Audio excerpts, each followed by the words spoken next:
Rocket in the sky, catch your eye, please don't cry, wait goodbye. I survived all them dark, cold nights. Star, I am bright, I don't die, I won't lie. I'm just trying to be the best I could be and achieve my dream. Hello everybody and welcome to the SoberStu podcast. You are listening and watching an addiction recovery podcast.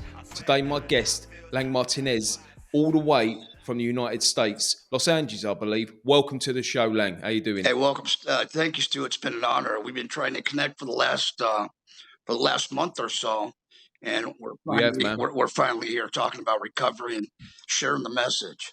Yeah, listen, and do you know what, right? I don't normally read people's fact finds off, but I'm going to read the first couple of lines because I think this is really pivotal and powerful. And you've said here that you're originally from Los Angeles, California. You are a recovering addict alcoholic. You're a survivor of sexual abuse and rape, and you are a known homeless advocate in Los Angeles. That's a fucking powerful sentence. Well, I'm mostly known in Ventura County and Los Angeles, so it's Ventura County and Los Angeles. Yeah, you've had a lot of history. You've had a lot go on in your life. Yeah, quite a bit. Yeah. I want to go back. I'm looking at your sobriety date, 2018. Yeah, what happened in 2018 to get you sober and where you are now? Well, 2018, it was July 25th. What happened was I was homeless here in Ventura County. And then from Ventura County, I ended up in Los Angeles. And I ended up in a shelter out there, down there on Vernon and Western. And that's considered one of the worst areas in LA.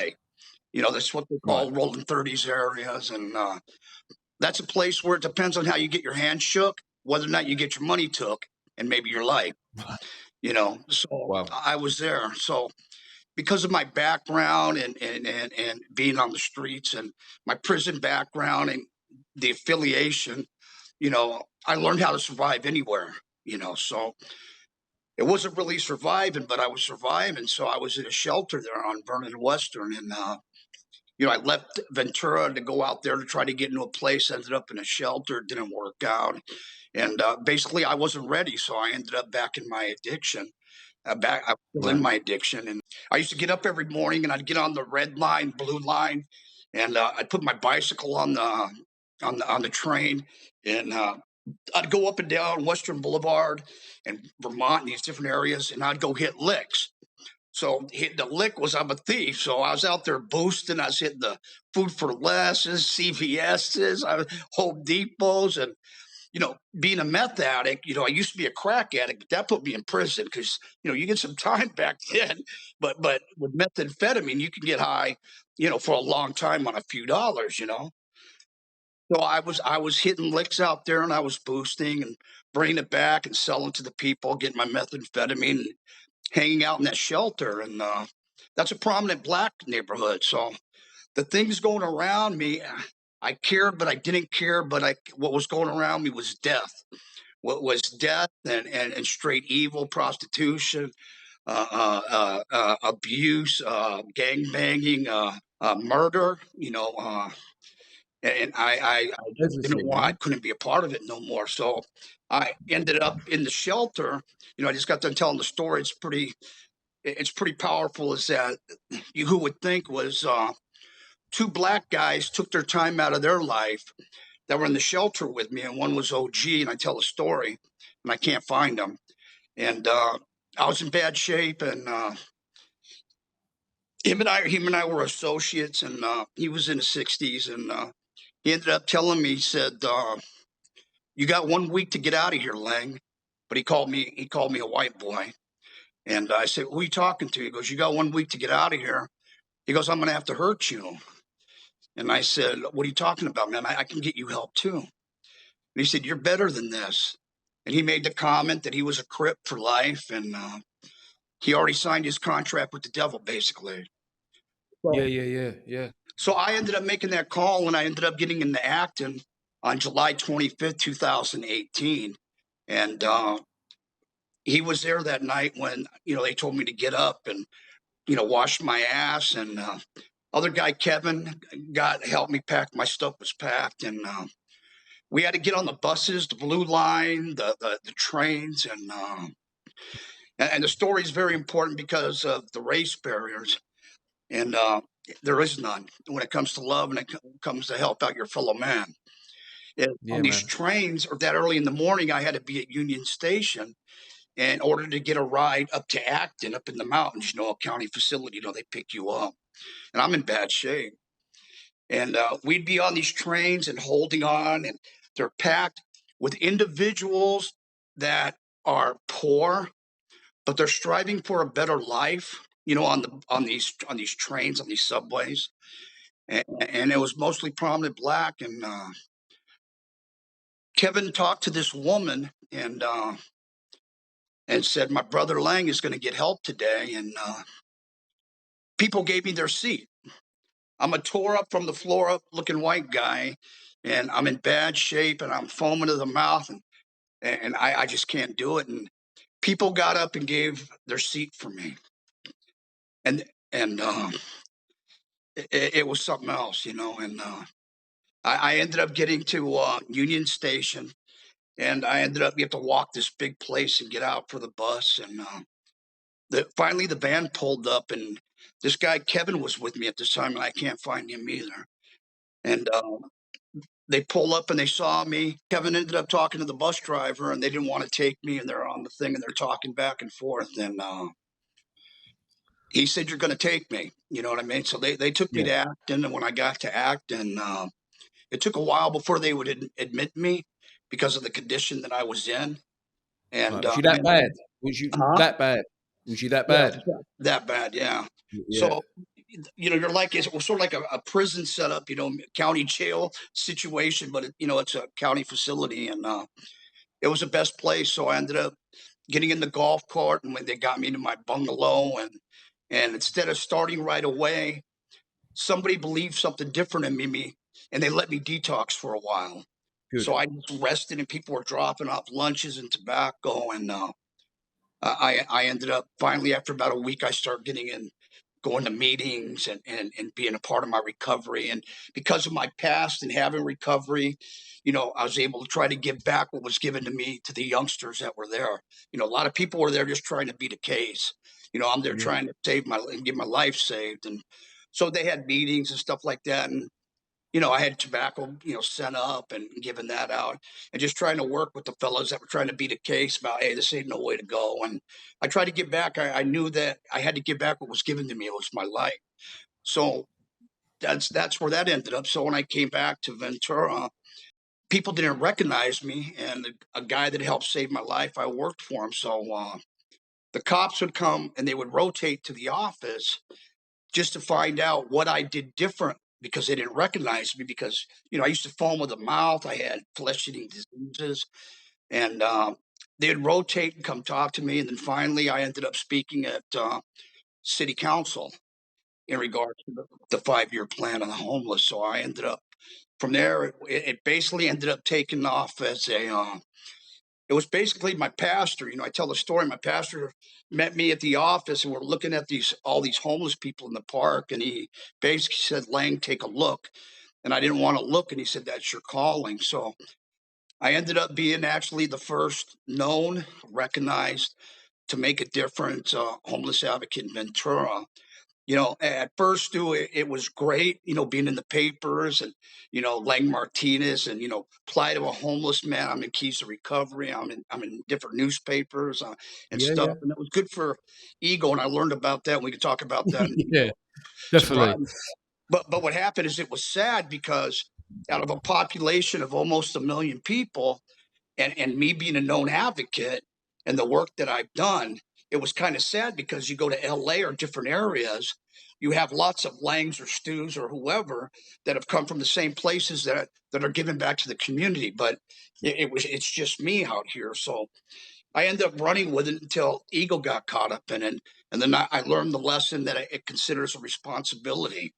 Hmm. It's a responsibility, one, to your listener, to the readers, and then it's about giving back what God's given me. So the promise is, God, if you save my life, I'll give it Yeah. back to you. Yeah, man. Yeah, So yeah, yeah, I get that. Well, listen, Lang, tell me, right? So I've heard how you got, I've heard how you got into your recovery, yeah, which I think seems fucking. That was pretty hardcore in itself. So was you addictively using all your life before that? Yeah, no, I started using basically, the marijuana stuff at 16. I got into a Hollywood scene at 17 with the cocaine, and then you would stop. Cocaine wasn't considered an addiction, and then go end up going back to it, and then eventually it caught up to prison life. I have 4 prison numbers. Okay. I've spent over 15 years in prison. Wow, that's a stretch, man. Yeah, so in my recovery as well as there's an article from everybody knows the LA Times. So the article in the LA Times is an article in 2011 where I was involved in high speed pursuits. I was getting chased by helicopters. I ended up in a neighborhood in Montrose. I fled on foot, and I hit an old couple, and I shut down a school with children in it until they could do the door to door search for me for like 4 or 5 hours. It's in the I didn't have it removed. I actually interviewed recently about 2 years ago, and there was children that had to stay inside their classrooms. Their mommies and daddies couldn't pick them up, and after I heard the helicopters go away, I stole a bike, and I ended up getting away until I got caught a couple weeks later for a GTA and another high speed pursuit. So Was that high speed pursuit and the prison sentence, was it directly related to uh, uh, your addiction, or was it something else? yeah, it's all related to my addiction. Yeah, yeah, Everything's related to my addiction. I mean, you got to feed the gorilla. You know yeah, what I man. mean? So Yeah, I'd hit licks. I'd rip off stores or do what I can, or try to hit a connection or something like that, knock yeah. it out of town. Anything to get high. Stole a car. You just don't care. No, you So don't care. No. by doing that, a couple of years ago, we called the newspaper, and I sent him an email that I'd like to talk to him, and I wrote, while I'm judging myself by my intentions, I said the world will judge me by my actions. I would like to talk to you. So they set it up with me and my people, and we went out. We met with the newspaper, and I was able to write. They were able to do an honest interview on me, and it was called an apology to the community, to Yeah, I where I like was that. able to do amends of thousands and thousands of people. Say I was sorry to the old couple for hitting them. Thank God they weren't hurt. I don't Yeah, know if they man. forgive me, but I was able to do an apology to the community. And basically, what I said is, I don't make excuses. Right. My past is not the lock, it's the key. You know what I mean? And I don't make Yeah, any excuses for what I did. And I let the public know so that they're aware that a drug addict in fleeing, all he wants to get high, you don't want to get caught. You know it's going to happen, but you don't give a fuck about nobody. So when I'm on the freeway, or I'm moving in a van, or a Mustang, and I'm at high speed pursuits, and you only got a quarter tank in there, or maybe an eighth of a tank, and it ain't happening. You're going for broke, and that means everybody around you you're taking with you, and yeah, mate. that's sick. That's That sick. is, but that's the reality because when we're in active addiction, we're selfish fuckers, aren't we? Oh yeah, everything. Yeah, yeah, we are. Everything. So all that matters is you and you getting away. It don't matter who's in front of you. No, No, no, man. no. It's a sad thing. I didn't know about that old couple. So it was 2011. So, I was already sober a few years, and when I read that, I just cried. I said, Yeah, "This is the stuff in prison I could deal with because I put myself in there, and I got to survive and do what I got to do. On the streets, I got to do what I got to do. But when I saw what I got to do, in my addiction, and it didn't tell me if they were okay or not. And it said that people were standing out, and I'm flying by, and I hit this old couple. I just broke down. I start calling, saying, we got to find out, man, what happened, Lang. I said, I just read it, and I go, there's articles on me, and it says I hit this old couple, and yeah, I just couldn't. It was too much. I had to do something. I had to find out. I had to at least attempt in a way that I knew how on the platform, because it was so many people and so many children that I'm sorry. So I'm sure these people are still looking at it today in that article. Hey, is this piece of shit? Is he still sober? Listen, And do you know what, Lang? It's very important, this story that you're telling, because if I'm a newcomer or if I'm early in sobriety and I'm listening to your story, that shows you how powerless you was over your addiction. Tell me that, though. That shows you your powerlessness over your addiction, doesn't it? oh yeah, to completely you have you have none. None. But None, but none. but, but Because you, at the end of the day, right, talking to you right here, right now, yeah, I hear that in your voice. I hear that sorrow, I hear that shame, I hear that guilt, or whatever it might have been, right, after the event, yeah. But when you're in active addiction, it's different. Like you say, we are selfish. So the man today wouldn't do those actions, what he was doing when he was in his addiction. no. We do. We've done a lot of things in our addiction. When my sponsor, he's a key. He does stuff for central office. In a 12-step program, and I wanted the platform that I have in the media or being with you to share the story of that. It's not an easy journey. It's not always a fucking honeymoon. So don't get it twisted that working the steps or getting into the material and doing the work is what it's about. They talk about the promises about a freedom. I trudged for over 3 years, and it wasn't until I'm going on 6 years. It wasn't until I had 4 years that I knew about being free. Yeah, The man. promise that I was Yeah, free. And what made me free is that I got something happened to me in sobriety that I didn't do, and I it was pretty big, and it was in the papers, and I knew then when that went away that I had a responsibility because when I used to go to meetings or I'd go somewhere, they would say, Lang, is the door too is should we get the door bigger for you? And I say, yeah, if you got money, hire a construction worker. Who are you talking to? Well, and then I would say, it's not your name in the paper. And then stuff like that. And, yeah, and so I had this resentment, but I had this ego. It wasn't my amigo. And then finally I understood what the purpose of my sobriety and the platform is that I can't change now, is that I carry a responsibility. So when I speak to people, I tell them, I said, check this out, man. You got to be very careful about what you do and what you say and what you're giving back, because the first thing that's coming out of your mouth is not just the first thing that you hear, but the first thing that somebody else hears. And what comes out of yeah, your mouth might be a life changing for that newcomer who finds you to be that guy. So he's following you in regards to your road to recovery and how you do this. Because if yeah, you fuck up, you might take him with you. That's a yeah, responsibility that we have. yeah, So yeah, so definitely. so people always ask me about me having sobriety and me dealing with my pain, being a survivor, and life's living life on life's terms is fucked up sometimes, and sometimes too I'll wake up in bed and I'll ball up and I'll cry and I say I don't get to make a decision to use. I don't get to make a decision to break the law. I don't get to make a decision to go kill my perpetrator.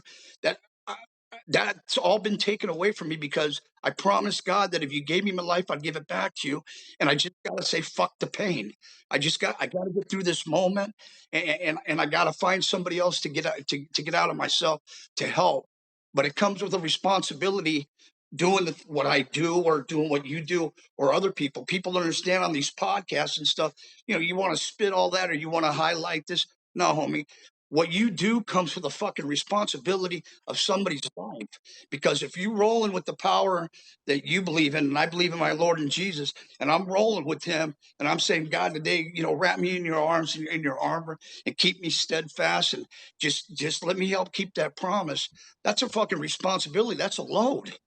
That's a big one, Lang. That's massive. And do you know what? Right, what you said a minute or two back, when you and I've not heard that saying for a long time. When you said your ego is not your amigo, yeah, that is so fucking important. Because I was talking to someone on another podcast recently. We was talking about the high ego and the low self esteem. That is one fucked up place to be. Right. Well, the ego sometimes comes with wanting to be accepted. I just Yeah. want to be accepted.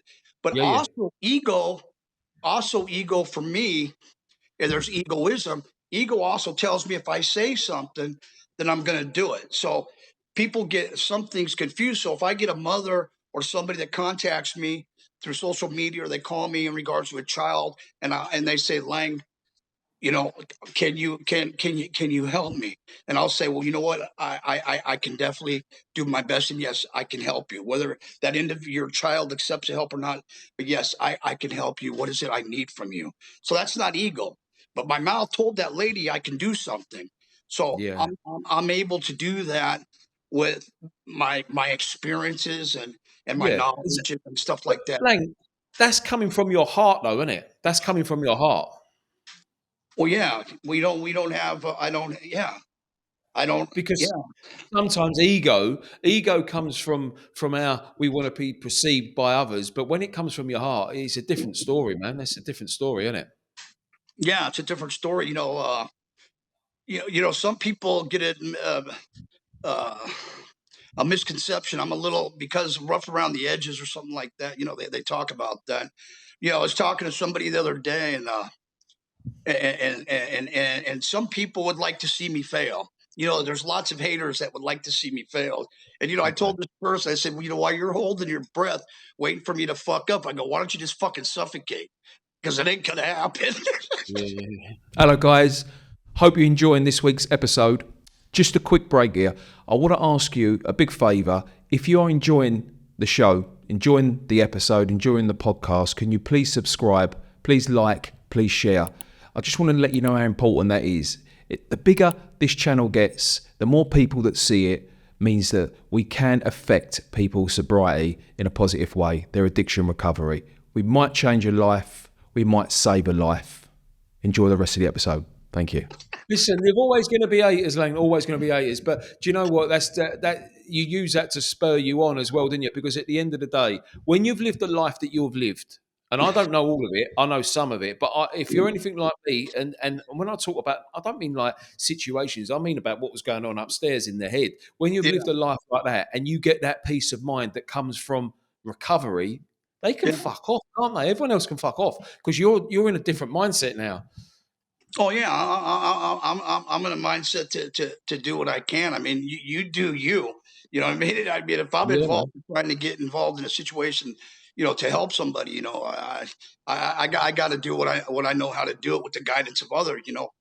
Yeah. I do so. I know your listeners and people need to hear this. Is that I'm always forthright and honest about where my recovery is. So I'm coming up on 6 years. I'm 60 years old, and what's happened is I'm still fucked up. Yeah, yeah, yeah. And I'm honest. So people say, well, do you still? Yes, I go to meeting. Number one, I go to church. I go to meetings. I work with a pastor, and I have two therapists. And I got a village of people that correct me on a daily basis that believe in my story and the work I do. So on a daily basis, there's nothing perfect about Lang Martinez because sometimes I do some shit that's way out, but in my mind, it's okay. And I'll get a call from one of my friends that love me, and they'll say, Lang, think about what you did. Did you have to talk to that person? Was it necessary to say that? Yeah, it was. Well, could you have done it a nicer way? Not at the moment. Well, just, do you think maybe you should go back and apologize to him? No, I don't. Well, like, listen to me. I think, I don't. Okay, well, let's talk about it tomorrow because I really think you need to think about it. The way that you handle it, really, well, you know what? Fuck. And then I think about it and go, fuck, what they're telling me, it's not about dude, it's about me. So I'm thinking about it and going, you know what? Fuck, you're right. I go, I made that. Yeah, okay. Yeah, you're right. Okay. Yes, just try to do things a little bit differently. I said, okay. He goes, you got to stop being a square trying to get in a round hole. Try to get in and fit in somewhere, Lang. And I said, I'm working on it. But then again, it comes with having expectations and being hurt. So you back off. You gotta stay. You know what I mean? You got to learn me. And if you can deal with me, it's like the officials or something. They say, like, can we work together? I said, if you learn to work with me, they're not going to do it. No. Listen, it's tough, man. But do you know what? You're trying, isn't it? Like the way you've just explained your life, yeah? You've got a family of people that love you. You've got a fellowship. You've got a program. You've got two counselors. You've got two therapists. So that Yeah. tells me Lang Martinez wants to try and get well on a daily basis, and it's all right if you fuck up every day. The way I look at that is, I make mistakes every day, but as long as I'm trying to do it, Yeah. to do the right thing, then that to me is okay. It's more than okay. It's good. Yeah, it's more than okay. You got to understand. Yeah, every day I have to realize, and I get on my, I talk to God, and every day I have to understand that I have to accept. One, I accept that I'm broken. One, I'm positive about what the day's going to bring, and the biggest part always is I have to accept my past is what I did. Yeah, It's man. gone. I can't hold on it. One of the things that for me, Stu, is that if I go talk to a group of kids or I go somewhere, is it's important for them to know that they don't have to be like me. So if I go and do an audience with Michael, or if I was going to schools or talking to a group of people, I want to walk out of there. Not so much that Lang's this or they write about this. I want them to say, "Fuck, that guy's 60 years old. He wasted all my life, and they got something out of it." What an old dirtbag. I'm cool with that. I did my job. You know what I mean? Try to get something out of the message that you don't, because I've lost the opportunity to raise my family. I've lost the opportunity to start to be a lawyer. I'm never going to be a doctor. I mean, I'm 60 years old. I've done some things to myself, so I'm living today for today to give back to those, so they know that they don't have to go through what I did, and that you can make a choice. It's like the other stuff that I do is in child abuse. I'm a survivor of sexual abuse and rape. So I'm part of a nonprofit, NAASCA, National Association of Adult Survivors. So I speak on those issues too. So I was sexually abused and I was raped at 17. So I talked to them. So one of the things that I wanted to do in the program is know about why 5%, 95%, go out after, how we got these statistics or odds, people want to Yeah, spit yeah, shit. Well, it's 100% if you surrender. Well, I wanted to learn about how many people are like me that have been sexually abused or raped. And there's a right. high number of us men that have. So Okay. my advocacy and also the work that I do is about talking to men and saying, you know what, I know you sat on Uncle Juan. You know what, you might have sat on Uncle Juan's lap and he did this to you. And Uncle Juan kept saying, come on back, I'll give you a sip of beer, mijo, or whatever the analogy I use. And because you think that you kept going back numerous times, that you play a part, and you don't play no fucking part. No And fucking Uncle way. Juan was a monster, and you just got to say it. I've been sexually abused and I've been Yeah, raped, and it's okay. And I do give a fucking fuck him, and I play no fucking part because he's a fucking monster and I'm a yeah, child. And you know yeah, what? man. You get set free. And those people are a high percentage in the program that don't get sober, because Yeah, which man, what man wants to talk about or get honest that he's, and I'm sure you've heard some of my stuff. What man wants to talk about the fact that he got bumped in the butt? Yeah, yeah, I got sexually yeah, abused, yeah, and yes, I got raped. Yes, I had some man violate me, and guess what? yeah, It wasn't cool, and I play no part. I'm a man. Whether you're gay or not, I'm not homosexual. And you know what? It doesn't make me a bad guy. He's the piece of shit for what he fucking did to me, and I'm yeah. not. I'm okay. I'm Do you okay. know what? Fucking listen. Kudos to you for being open, honest, and having that in your heart to talk about that as you do, and to help others, man. Because I fucking respect that, massive, massive. Well, And I never realised until you just said it. Then I've realised that this goes on, obviously, but I never realised and never comprehended in my mind that there'd be so many people who's suffering in addiction, who this has happened to, who can't vocalise it, who can't tell it to somebody, and suffer and don't get recovery because of it. no. That's fucking nasty. Yeah. There's a song. It's called Some of Kings. It's wide awake while the world is sound asleep, too afraid. White might show up while you're sleeping. Nobody sees you and nobody believes you. God knows how it's killing you, and God knows the real you. For only the lonely and the ashamed, the misunderstood, and you know what, the motherfuckers are to blame, and the ones to blame. You know what I mean? So yeah, that's one of our biggest problems in the world that we live in with sobriety, because it's very high as far as men go, women that have been caught up in addiction, if you're a woman and you've been sober, and I have friends that are women that have been that, because being a part of what I do, lots of women that have been violated.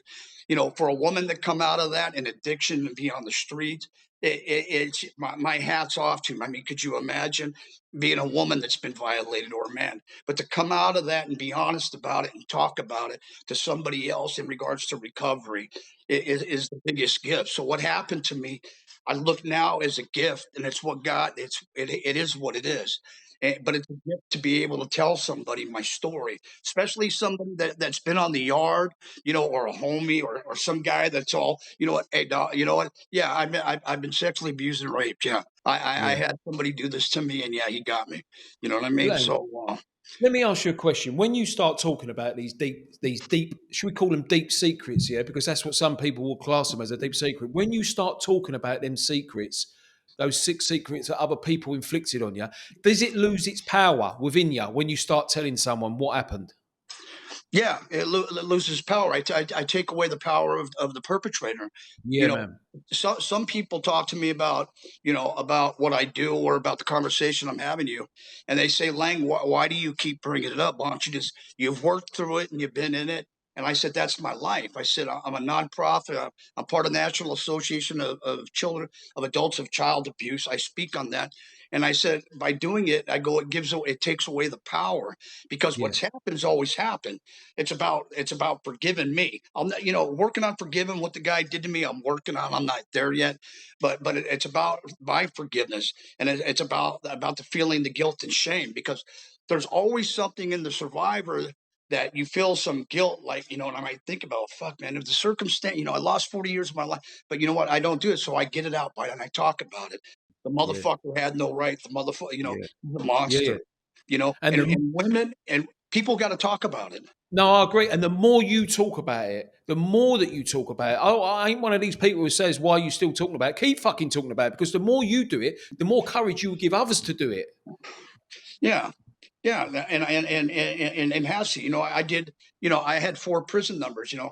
This wasn't something that I knew about it because of regress. I mean, I'm not going to be in my cell with Travieso and this is something that I'm able to do now. So if I talk to a group, I says, yeah, and you know what? And what's happened is, the biggest message, and I hope somebody hears this, is that when you do talk about it, nobody's going to shame you or going to put you down, and they're going to put their arms around you, and they're going to say, man, you know what? And they might say, it fucking happened to me.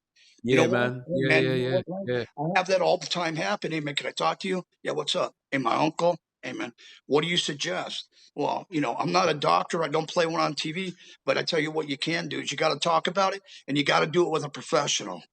And once you start yeah, with a professional, you can talk to your sponsor about it. But you got to yeah. understand too, is when you do your steps and you talk about that one role, when you talk about what part you play, you tell your sponsor, I don't play no fucking part in that one. You know what I mean? No fucking part. No fucking part. Do you know what? And to be fair, I think most sponsors who are on a tight program will know that anyway. But if they didn't, you fucking tell them exactly. Oh yeah. Well, I remember I had somebody say something. He was talking to me, and I'm new in this, new in recovery, and he said, "Hey, laying on your steps," he goes, in regards to the situation with this man, he goes, "You played a part." Hmm? And I said, the only part I can see is when I knock you the fuck out. Yeah. I go, when I play a part for you coming at me stupid. And they said, excuse me, you got to work on your temper. I go, you got to work on your mouth.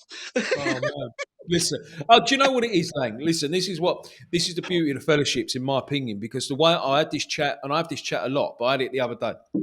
The fellowships are run by people who are sick, people who have got sick minds, and are trying to do their best, and then they try to do the best for themselves, and they try to do their best for someone else. And at the end of the day, you're going to get fuck up situations, but you're also going to get beautiful ones and all, aren't you? Oh yeah, I just count them out. The way I look at it, if somebody could deal with me and they keep coming back to my arena and that we keep talking to them, and then because I have my own boundaries and my standards. If somebody could put up with Lang, you know what I mean. You don't change your number or move, then you're my friend. Yeah. Hey, Lang, I've got a question. I know you're a homeless advocate, and I know you've been homeless. How long was you homeless for? Was you homeless for a long time? Yeah, I was homeless on the streets for about 5 years, but caught up in my addiction with crack. Hotel surfing and stuff. Right. Going to hotels and hitting licks. Yeah, so about 15 years or so, probably without a home. Really? 15 years? Yeah, actually on the streets 5, but caught up in the crack addiction in the '80s. Hotels back and forth, losing homes. Yeah, Quite a yeah. bit. So 5 Yeah, years on quite the a bit. streets. So when you're on the streets and you're permanently on the streets for 5 years, how I'm going to ask, this is a fucking strange question, but I've got to ask you, every day, is there any hope? There can't be no hope.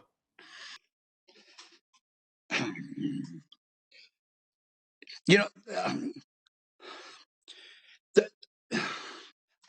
for me, I knew better. So when we use the word hope, let's put it in the definition of being caught up in living that situation. What did you have moments of clarity that you didn't want to live like this?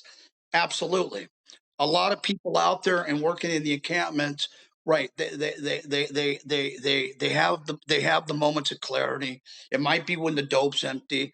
It might be when they're running from the law. It could be anything, but people do have the moment of clarity. Who the fuck wants to live like that? But what happens is you find it living like that advantageous, caught up in the same thing day in and day out.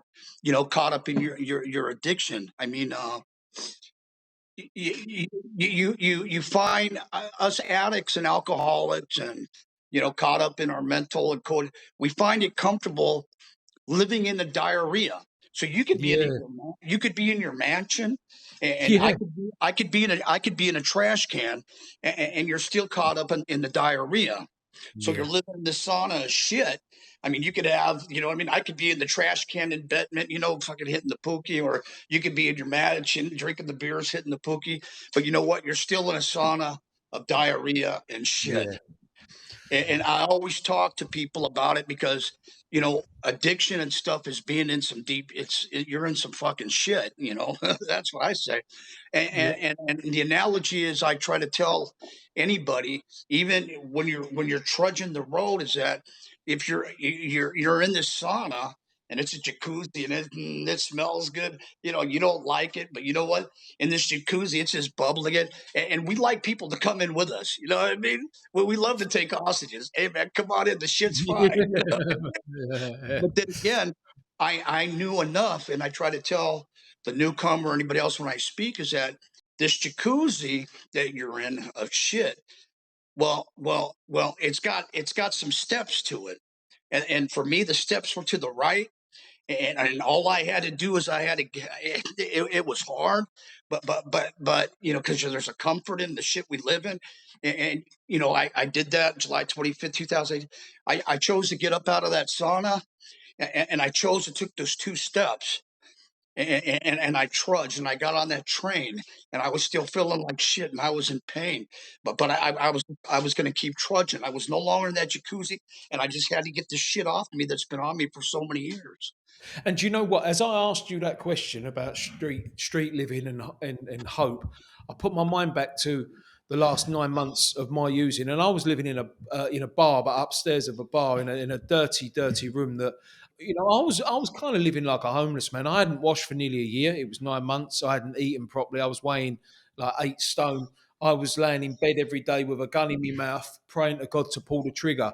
There was no Yeah. hope there either. And I had a roof over my head, but I was filth. Do you know what I mean? It was And that's you were probably peeing in a bottle and, yeah, wiping yeah, your ass with your dirty underwear. mate. It's bad. It's bad, bad. So yeah, look, I think if you hit a rock bottom through serious addiction, do you know what I mean? Your addiction sounded like mine. It was no different really. You get to the point where you are in serious despair. Yeah. You're Yeah. fucked. No. No. But today's beautiful, yeah? Yeah. Well, you know what? Today is beautiful. And thank you for sharing that because one of the things that you could probably tell somebody out there in the UK is when you get somebody trying to talk to you about sobriety or what they've been through, say, well, you know what? Unless you've been in shit, you don't know shit, so you can't tell me shit. Well, listen, this is it. And do you know what? Now you've made a promise to God that if he saved your life, you give him your life, and you're helping others. Commendable ain't the word. So like we're similar. We're working in similar fields, me and you now. And I want to know a little bit more about the work that you do now in recovery, where you are an advocate for homelessness, and you just mentioned as well about the sexual abuse and rape. But it's look about the homelessness more. What do you do, and how do you raise this awareness? How I've done it is I was on, I did a thing with California Insider. I did an interview with Epic Times that it went viral where I told the truth about homelessness and addiction. In regards to homeless, I wrote another article, two of them I wrote. I wrote transparency in the funds allocated, and then in Montecito I wrote vagrancy versus homelessness and the millions of dollars being spent.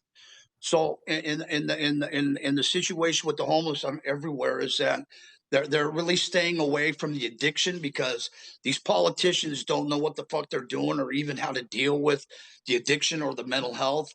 Yeah, man. So the funding and everything's focused on the housing first, concept, but housing first only applies to those that are caught up in homelessness. So the addiction part is you got vagrancy, homeless, and homelessness. But you got two identifiable groups out there. So the society, I don't know in your country, but here in America, we call them unhoused. Well, some people, the unhoused consist of about 15 to 20%. The other population find it advantageous to be caught up being a vagrant. That's what you were, and that's what I was up there. That's being vagrant. I mean, you're a fucking vagrant. You know what I mean? I was a vagrant, but we don't want to do that. So and so with the homeless situation and the government, and I deal with a lot of it, is they brought on the project home key, and it's ending. But I also proved during COVID, as I did some stuff when COVID came out, they said homeless people were the 2 times likely to catch COVID-19. That wasn't true.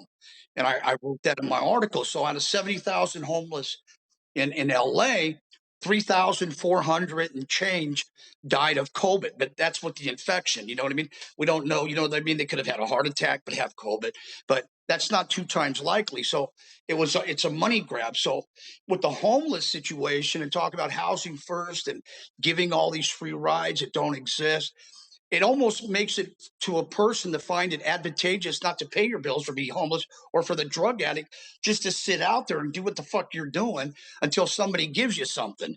You know what I mean? I mean, what's the incentive now when you got Newton and you got all these people talking about, we're going to get you a place and you suffer from traumas and but what they're really doing is they're lying to the people because they're not talking about actually 85% of the population that's caught up in mental health and addiction because they really don't know what the fuck to do because So it's who's really lying, Lang? Who's telling the lies? the government The lies. government. That's why, Right. yeah, that's why you got all these monies. I mean, look in the papers. And Yeah. yeah, we talk about fentanyl. I mean, out here in Ventura County, we actually don't have any 12-step programs right now that somebody could go to. We used to have one. We don't have a detox out here, but per capita we bring in the most money.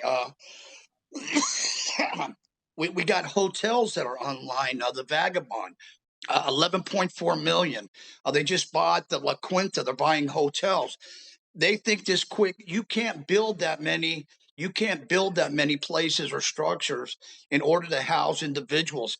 In my article, I wrote, there was a paragraph, I didn't say who, and an official told me in a meeting, he said, Lang, these people suffer from traumas, and wouldn't they rather be in their own place, sitting on their own couch and getting high? That's their thinking. And Right. I wrote that in my article, and the person that said that was Emilio Ramirez, the housing director out here in Ventura County, made that comment to me. People in their own trauma. Well, how about the fucking trauma that I created? Yeah. You know what I Yeah, mean? man. Yeah, listen. So you've got this fight on a daily basis and you're still rolling your sleeves up. Is that what you do? Yeah. So I Yeah. came out here I came out here to Thousand Oaks, and I'm connected to this church, and there's a couple nonprofits. And when a nonprofit knows I'm in town, you're really a nonprofit for profit because what you're doing is you're getting government funding. But when you get government funding, the government gets to tell you what to do. So, these disbursements and these people want to be case management and do all this stuff. Well, their whole thing is money in and money out. Let's try to get some more money and create jobs on people's right. They're not doing their jobs. And the nonprofits that hide under the church umbrellas, the Christian one, you know what? You're riding two sides of the fence. You can't ride two sides of the fence. I'm a nonprofit NAASCA, and I don't get paid. I work. And so what happens is we take money and we utilize that money for awareness material and stuff like that. So when my job is, so what I do for my job is, it'll blow you away. Well, maybe not. Is I have temper issues. So they even write about that when it comes to me. Leg's got this temper. I do. I have a temper. I don't like putting up with a lot of people. When I'm doing homeless stuff, I have love and compassion. I've never been in a fist fight. I've never put my hands on somebody, but you put me in a room of 12 steppers that think they know it all, and you start talking to me, I want to knock you the fuck out. And then I tell them, you don't know me. Oh, we know. No, you continue to do this, you're going to find out. And they're like, amen, Lang. So what I did is about 6 months ago, and it's helped me immensely, is I got into home care. I take care of elderly. I'm with an agency. I take care of a guy that was a professor at UCLA for 41 years, and he wrote books. I can't say his name, and his family knows my past. They read about me, and I get to hang around with this guy talking about ancient Africa, and I get to take care of this man that's 82. I get to go. I get to go in Ojai on call. And I get to go see these people that are on hospice, and I get to make them smile with my sense of humor. And ladies that are 80 and 90, just to make them smile, or guys.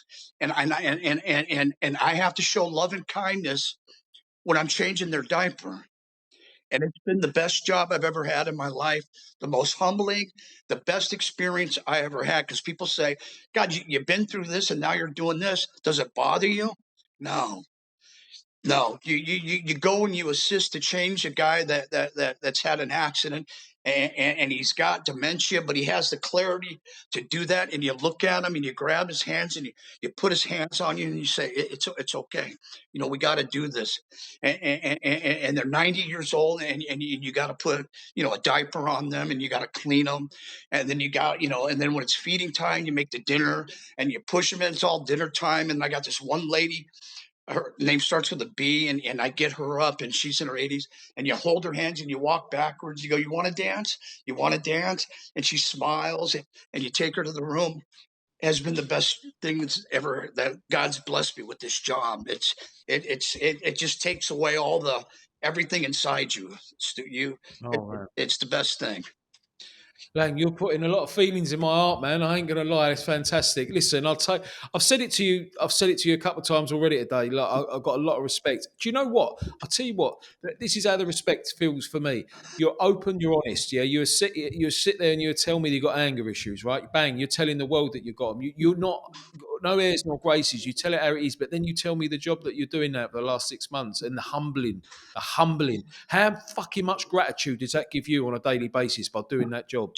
Oh, the best. I mean, yeah, and the families to tell me thank you for your kindness, and then I can walk out of that situation and go meet somebody else and tell the next person in a minute, I'm going to knock your fucking head off and be like,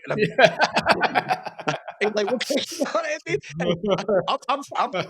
I'm cool with people caught up in sickness and addiction and smelling like shit on the streets, and I'm cool with elderly changing diaper. But you got no excuse, and I just want to knock you out. But I'm working on it because I didn't do it. Didn't do it, man. Listen, we're not perfect, are we? I have lots of conversations with lots of people, but I wouldn't want to be perfect. I don't want to hurt. I don't want to hurt anybody. And sometimes my actions, my mouth, I can say things that I regret. I need to make amends for that as soon as I feel it. You know what I mean? Not when someone tells me, like you were saying earlier. As soon as I feel it, then I have to make an amends. Or if it's gone and I can't make amends, I've got to act differently and then put it in the locker for a lesson learned. Do you know what I mean? But that's growth. That's growth, isn't it? The ability to be able to look at yourself and learn from it weren't fucking there when you were using, was it? No, it wasn't there. No. The whole thing about addiction, about us is It's that you become a person that you become a mean person caught up in sin. And when you're working in recovery and you get sober, you have to immediately learn about love and compassion and understanding, because if a person's understanding you and showing love and compassion for you, and I've done some shit and I still do, you know what, I got to give that to the next person. And then the other person's, I get upset and I'm like, there's no excuse for you. But you got to be able to be kind and understanding. But what I also do is I have boundaries today too. So, my sobriety and my recovery has a quality, and I have boundaries who I let into my world. I could go to a meeting, a 12-step meeting, and there'll be a handful of the groups there that I'll even associate. The rest of them, I mean, you know what? Good for you. You do you. I'm not into all that whoop, whoop, whoop. I come from a place to show me. You can talk all that shit, but you know what? My work shows you that I'm about what I say, because I got to do it Yeah, through man. action. Because we know Yeah, how you're to talk walking the walk. You're walking the walk, Lang. you have to. You You have got to. to, man. That's the only way you could give it back to somebody. Of course, Somebody because has to listen, identify. there's a lot of people out there who talk the talk, but you can't talk it forever without doing the walk, because it's pretty obvious to people. Otherwise, you've got to walk the walk. You listen. That gives you peace of mind. Yeah, yeah. You have to walk the walk. Yeah, Yeah, you got to. And otherwise, like let's look at this logically, right? If you come from where you've come from and then you ain't walking the walk, what's the fucking point? no. Yeah, and what's happened is we get to where we are with your platform or my platform, or even in a meeting when you're speaking, is you have to walk the walk, and the gift of life that's been given is you have to show that as the gift by through Yeah, the work you're doing through your recovery, because you can't take somebody else through the journey and give something that you're not doing. And a lot of people want to talk that talk. You know what, you got to be able to do it. It's like, I work with a lot of people. I really don't sponsor anybody right now, and because I can't give the time, but I believe sponsorship or working with somebody, I work with a lot of individuals as far as case management, you've been trying to collect service, but working with somebody comes a responsibility. You get a lot of people in this program that talk about, I'm going to give my sponsee enough rope to hang himself. Call me at 10. Don't give me no rope to hang myself. You know what I mean? And you're not going to sponsor me. And I do stuff like that. And people get mad at me because I'll walk up to a guy and say, what kind of person are you? How can you give somebody who's sick enough rope? Because you know what? If you let me think on my own devices, I'm thinking right now what you said was pretty stupid. yeah. No, I agree. I agree. I agree. Listen, yeah, look, we can all have a lot of opinions. I think at the end of the day, the fellowship for me are beautiful places, but you've got sick people in them. The way I look at this is if I'm there to help someone, I'm there to help someone. But I'm like you. If I can't dedicate the time, I'm not doing it, because you can't do it half-hearted. You're there, you're there. Yeah, absolutely. I kind of look at, our life. It's, and about sobriety and being and broken is, I tell this story. There's this couple back in the early 1800s, and they're sharecroppers, and there's this husband, there's this wife, there's a little boy, a little girl, and they made some extra money, and they go into town. And back then you would have to go through a catalog to purchase stuff, like J.C. Penney's or Sears catalog. So mom's opening up this catalog, and she sees a mirror, a looking mirror, this mirror, and her husband says she can have it. So they order it in the catalog. So it's a mirror for the house, because they don't have mirrors back then. So they keep coming back and forth to town, and today's going to be the day. So they go to town, and did my order come in, George? And yeah, and the wife gets it, and then it's in this paper, it's got twine around it, and they take it back. They take it back home, and they open it up, and it's this mirror, and the mom looks at herself, and she knows she looks good, she's pretty. The father looks at himself and his thing, and he's strong and he's strapping. And then this girl, the little girl, looks at herself, and finally the boy gets to look at himself, and that's us. The boy looks at himself and he starts crying. Well, the boy was born with deformities. And he looks in the mirror and he's doing that. And he starts crying. And he said, I looked like this. And she said, yeah. And she gave him a hug. And he said, because you're my son.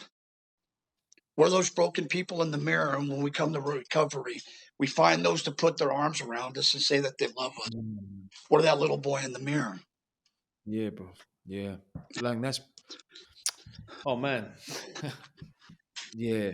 And do you know what? I got that. I got that You 19 understood years the ago. I got that. I can get that every day, man. story. Yeah. It's We're just afraid beautiful. to look at ourselves. Yeah. But what we Yeah. see is only the surface. 100%. Lang, I want you to tell me, what's the future looking like for you one day at a time? What's the future? What's it saying? What you're manifesting? What are you thinking's happening? Well, right now I'm involved in a pretty big case with my perpetrator. I have the first case in California that names my Wow. perpetrator was Hollywood. So we've been in the mix on that for the last couple of years. So Wow. it's pretty high profile.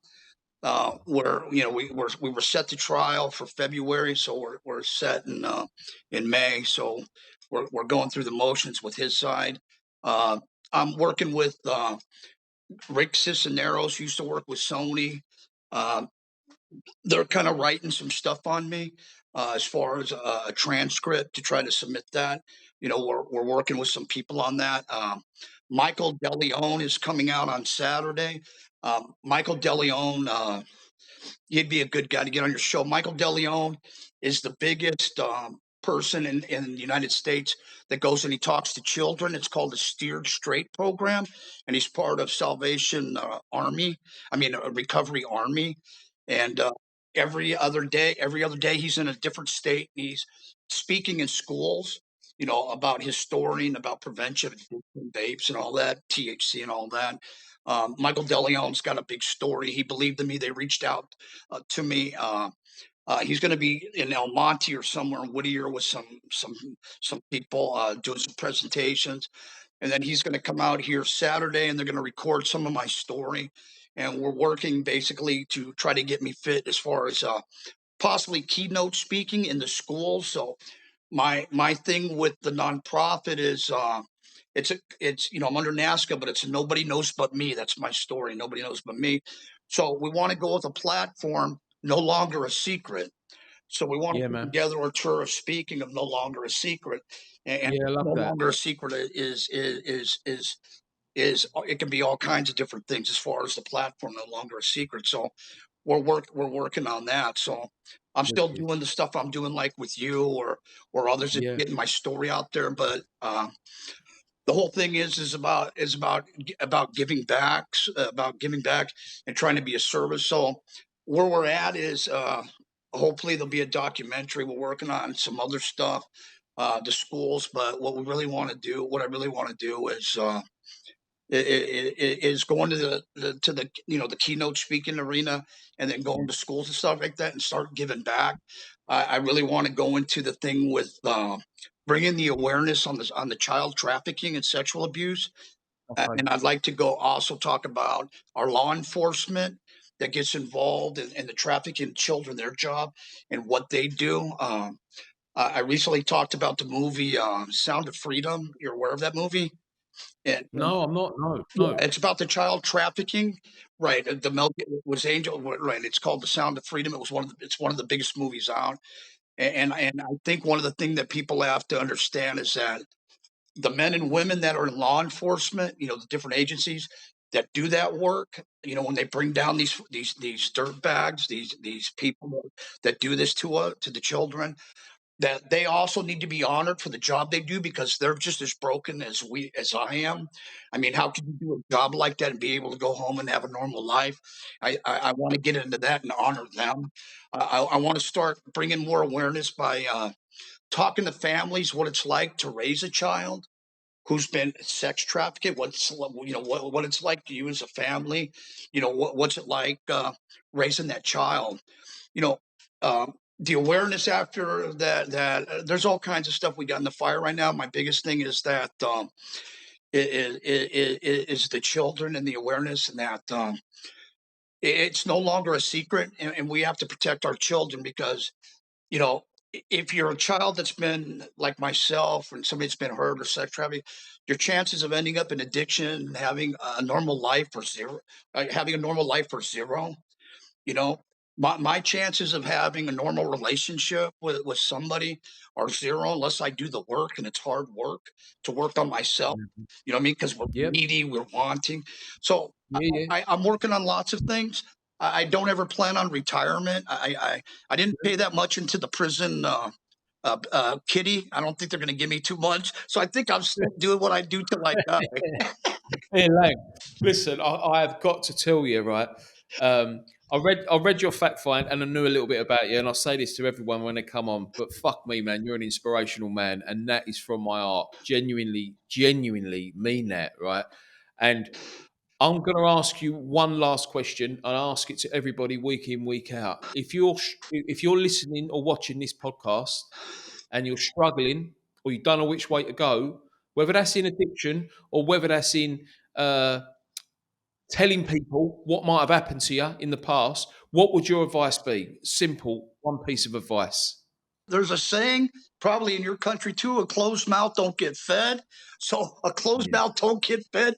Open your mouth, because people have a misconception that no matter what damage you did or who you fucked or whatever, over or whatever, if you're struggling, you got to open your mouth. And if you don't open your mouth and as many people as you can, you're going to find somebody to listen. Because if you want it that bad, you keep saying, I fucking open your mouth, and somebody's going to fucking hear you. And you know what?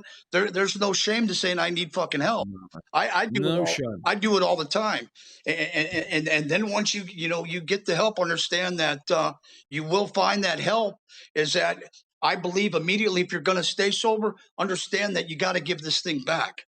You know, I got help today, and I got to give this back. If you got 2 fucking days, you got 2 fucking days. And you know what? You could talk to somebody that's got no days or 1 day. Tell them how to get 2 days. You know what? I love and respect, when people talk about the old timer, but guess what? If I'm holding on to yesterday and I'm holding tomorrow, I can't hold on to today. So when I wake up, yeah, I'm going on 6 years, but guess what? I'm on day 1. Ain't nothing else better. I got 1 day today. You know what I mean? So I don't know what the fuck you going through. You could have 25 years, Mister. I don't give a fuck. I got day 1. You know what I mean? I'm Yeah, rolling yeah. with the day. Love it, man. Lang, listen, thank you so much for coming on the SoberStu podcast. And one thing I want to say to you before I leave, I wish you all the luck in the world with the trial and the court case you got coming up, brother. And I mean that out of my heart. We'll be in contact again. I can feel it, man. We come from the same place. I love you, dog. Thank you for the honor. Guys, I hope you're enjoying the SoberStu podcast and the episode today. Listen, I'm asking for a massive favour here. If you like the show, you like the podcast, and you feel like you're getting relevant content from it, please like and subscribe and share the channel, yeah? The way I see this is the more people know about this channel, the more chance we've got of spreading the message of recovery. And that might change one person's life. And if we do, that's enough. But let's look at it in a different way. If we save one person's life, that's massive. Please like, share, subscribe. God bless. Be the best I could be and achieve my dreams. They ain't really been where I've been. They ain't seen what I seen. They ain't felt what I felt. And the smartest thing I done was reach out for help. Now I'm flying by myself.